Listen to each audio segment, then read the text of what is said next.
शेतकरी मित्रांनो, आपल्या महाराष्ट्रामध्ये गेल्या 30 तारखेपासून म्हणजे 30 मार्चपासून तर आज लोक समजा आज 4 तारीख आहेत एप्रिल.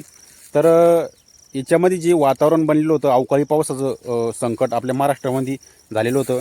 आणि ह्या अवकाळी पावसामुळं आपल्या महाराष्ट्रातले जे शेतकरी आहेत तर त्या शेतकऱ्यांची जी पिकं आहेत, कलिंगड असेल, द्राक्ष उत्पादक शेतकरी असेल, कांदा उत्पादक शेतकरी असेल किंवा इतर भाजीपाला उत्पादक शेतकरी असेल, तर या भाजीपाला उत्पादक शेतकऱ्यावर ते या अवकाळी पावसाचा परिणाम त्या ठिकाणी दिसू लागला आहे. बरेचसे जे कलिंगडाची पिकं आहेत तर ती पिकं तुम्ही आता बघत असाल व्हिडिओच्या माध्यमातून, तर ते कलिंगडाच्या पिकावरती गारीचा फटका बसलेला आहे. अतिरिक्त पाऊस झाल्यामुळं ही पिकं त्या ठिकाणी खराब झालेली आहेत आणि बाजारभाव देखील याला पाहिजे तसा त्या ठिकाणी मिळू लागला नाही आहेत.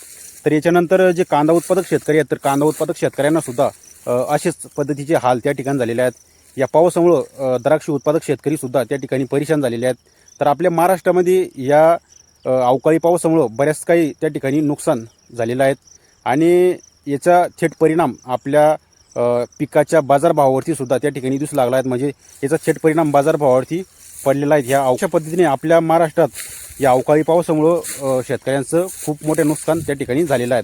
द्राक्ष उत्पादक शेतकरी असेल, कांदा उत्पादक शेतकरी असेल किंवा खरबूज कलिंगड उत्पादक शेतकरी असेल किंवा इतर भाजीपाला उत्पादक शेतकरी असेल, तर अशा पद्धतीने त्या ठिकाणी खूप मोठं नुकसान आपल्या शेतकरी बांधवांचं त्या ठिकाणी झालेलं आहे आणि याचा थेट परिणाम बाजारभावावरती सुद्धा पडलेला आहे. काही ठिकाणी काही जे पिकाची रेट आहेत तर ती वाढलेली आहेत, तर काही ठिकाणी पिकाची रेट कमी झालेली आहेत. म्हणजे चांगल्या मालाला भाव आहेत आणि जो समजा पावसामुळे खराब झालेला माल आहे तर त्याला त्या ठिकाणी भाव मिळू लागला नाही आहेत. तर मित्रांनो, अशा पद्धतीने आपल्या महाराष्ट्रात खूप मोठं नुकसान या अवकाळी पावसामुळे झालेलं आहे. तर मित्रांनो, धन्यवाद.